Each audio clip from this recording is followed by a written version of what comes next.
காமராஜுக்கு அப்புறம் தமிழ்நாட்டில் எதுவுமே நடக்கல. ரோடே போடல, பிரிட்ஜே கட்டல, டேமே கட்டல. காமராஜோட முடிஞ்சிடுச்சு, தமிழ்நாட்டை அழிச்சிட்டாங்க, குட்டி சேவராக்கிட்டாங்க அப்படிங்கிற ஒரு புரிதல் புதுவெளியில பெரும்பாலும் அப்படிதான் பேசுறாங்க. பட் ஆனா அது டோட்டலா உண்மை கிடையாது. ஆக்சுவலா கிட்டத்தட்ட நான் இந்த டேம்ன்றதுனால தண்ணி பிரச்சனை அடிக்கடி வரும்போது அந்த டேம் பிரச்சனை வரும். காமராஜுக்கு அப்புறம் யாருமே டேம் கட்டல அப்படின்னு சொல்லிட்டே இருப்பாங்க. தண்ணி பிரச்சனை வரும்போது அப்ப நான் ஒரு ஆராய்ச்சி பண்ண இறங்க ஆரம்பிச்சேன். தமிழ்நாடு வெப்சைட்ல போயிட்டு தமிழ்நாடு கவர்மெண்ட்ல எத்தனை டேம்ஸ் இருக்கு, நான் சொல்றது செக் டேம்ஸ் கிடையாது, ரிசர்வாயர்ஸ் அப்படின்னு சொல்லக்கூடிய பெரிய அணைகள் எத்தனை இருக்கு அப்படின்னு சொல்லிட்டு கணக்கெடுத்தேன். அந்த கணக்கெடுக்கும் பொழுது கிட்டத்தட்ட 12 டேம் மாத்திரம் தான் காமராஜ் பீரியட்ல கட்டியிருக்காங்க. அதாவது காங்கிரஸ் பீரியட்ல சுதந்திரம் அடைஞ்சதுக்கு அப்புறம் 12 டேம் கட்டியிருக்காங்க. அதுக்கப்புறம் டிஎம்கே ஏடிஎம்கே பீரியட்ல தான் மீதி இருக்குல்ல ஒரு 70-80 டேம் கிட்டத்தட்ட கட்டியிருக்காங்க.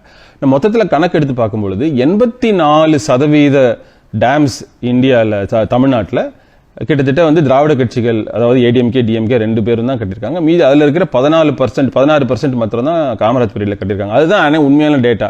ஸோ இது டேமுக்கு மாத்திரம் இல்லை, தமிழ்நாட்டில் இருக்கிற பிரிட்ஜ், ரோடு இன்ஃப்ராஸ்ட்ரக்சர், இண்டஸ்ட்ரீஸ் எந்த விதம் பார்த்தீங்கன்னாலும் ஒரு தவறான புரிதல் இருக்கு. காமராஜ் பீரியடுக்கு அப்புறம் நம்ம எதுவுமே பண்ணலன்னு. ஆனா அந்த புரிதல் தவறு. ஆக்சுவலா அதுக்கப்புறம் நிறைய தொடர்ச்சியா வந்த தலைவர்கள், அதாவது அண்ணாவா இருக்கட்டும், கலைஞரா இருக்கட்டும், எம்ஜிஆர் இருக்கட்டும், ஜெயலலிதாவா இருக்கட்டும், எல்லாருமே தொடர்ந்து அவங்களுக்கு என்ன பங்கு இருக்கோ அதை பண்ணியிருக்காங்க அப்படிங்கறத பதிவு செய்யணும் அப்படின்னு பார்த்தேன். கலைஞரும் எம்ஜிஆரும் சேர்ந்து வெறும் 40 காலேஜஸ் இருந்த தமிழ்நாட்டில் 550 காலேஜஸ் இருக்கு, இன்ஜினியரிங் காலேஜஸ் 550. 40 எங்க இருக்கு, 550 எங்க இருக்கு? 10 times. another 15-20 years. அந்த 20 இயர்ஸ்க்குள்ளார அதை பண்றாங்க. அப்ப என்ன ஆகுதுன்னா, நான் ஸ்கூல் எஜுகேஷன் படிச்சுட்டேன், என் பையனை என்ன படிக்க வைப்பேன் நான்? Obviously college. அப்போ அந்த ஆப்பர்ச்சுனிட்டி கிரியேட் பண்றாங்க. அப்போ அடுத்த ஜெனரேஷன் ஆட்டோமேட்டிக்கா எல்லாரும் காலேஜுக்கு போறாங்க. சோ அந்த 2வது மாஸ்டர் ஸ்ட்ரோக் பண்றாங்க. அந்த 3வது மாஸ்டர் ஸ்ட்ரோக் என்ன யோசிச்சுன்னா, தமிழ்நாட்டில் மட்டும் தனித்துவமான மாஸ்டர் ஸ்ட்ரோக் சோஷியல் ஜஸ்டிஸ். அது என்ன பண்றாங்கன்னா, எல்லாருக்கும் கொடுக்கணும்டா அந்த ஆப்பர்ச்சுனிட்டி அப்படின்னு சொல்லிட்டு இன்க்ளூசிவா எல்லாரும் கொடுக்கணும். என்ன புரிதல்னா, சோஷியல் ஜஸ்டிஸ் நிறைய பேருக்கு புரிய மாட்டேங்குது. நான் ஒரு சிம்பிளா சொல்லணும்னு நினைச்சேன். ஒரு 10 லட்சம் பேரை ஒரு 10 படி முன்னேற்றத்துக்கும், தமிழ்நாட்டில் இருக்கக்கூடிய அடித்தட்டு மக்களை ஒரு 5 கோடி பேர் 4 கோடி பேரை ஒரு படி முன்னேற்றத்துக்கும் என்ன டிஃபரன்ஸ்? ஒரு மேல்தட்டு மக்களை ஒரு 10 படி முன்னேற்றத்துக்கும் மொத்த தமிழ்நாட்டோட அடித்தட்டு மக்களையும் ஒரு படி முன்னேற்றத்துக்கு என்ன டிஃபரன்ஸோ அது நம்ம பண்ணோம். ராஜாஜி ஒரு 2000 பள்ளிகளை க்ளோஸ் பண்ணிடுறாரு. க்ளோஸ் பண்ணது அப்போ அவர் தான் சீஃப் மினிஸ்டரா இருக்காரு. அந்த சமயத்தில் காமராஜ் காங்கிரஸ் பிரசிடென்டா கூட இல்லை.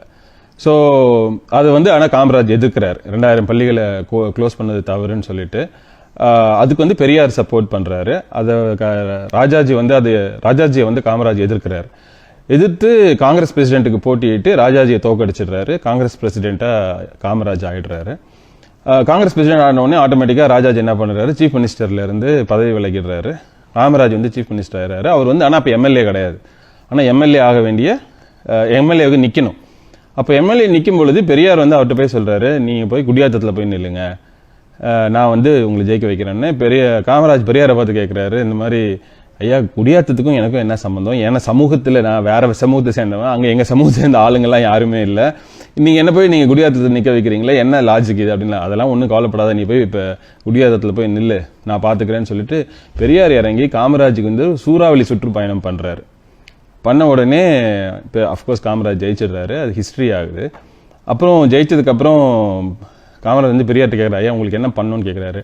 ஒன்றும் இல்லை, அந்த 2000 பள்ளிகளை ராஜாஜி க்ளோஸ் பண்ணாரு இல்லையா, அது திறந்து விட்டுருங்க அப்படின்னு சொல்றாரு. ஸோ அப்படிதான் அந்த 2000 பள்ளிகள் திறக்கிறாரு காமராஜ். ஆனால் என்ன ஒரு பியூட்டி பண்றாருன்னா, 2000க்கு பக்கத்தில் ஒரு 0 போட்டு 20,000 பள்ளிகளை திறக்கிறாரு. ஸோ அதுதான் ஒரு பெரிய மாஸ்டர் ஸ்ட்ரோக். அதில் ஆக்சுவலாக பார்த்தீங்கன்னா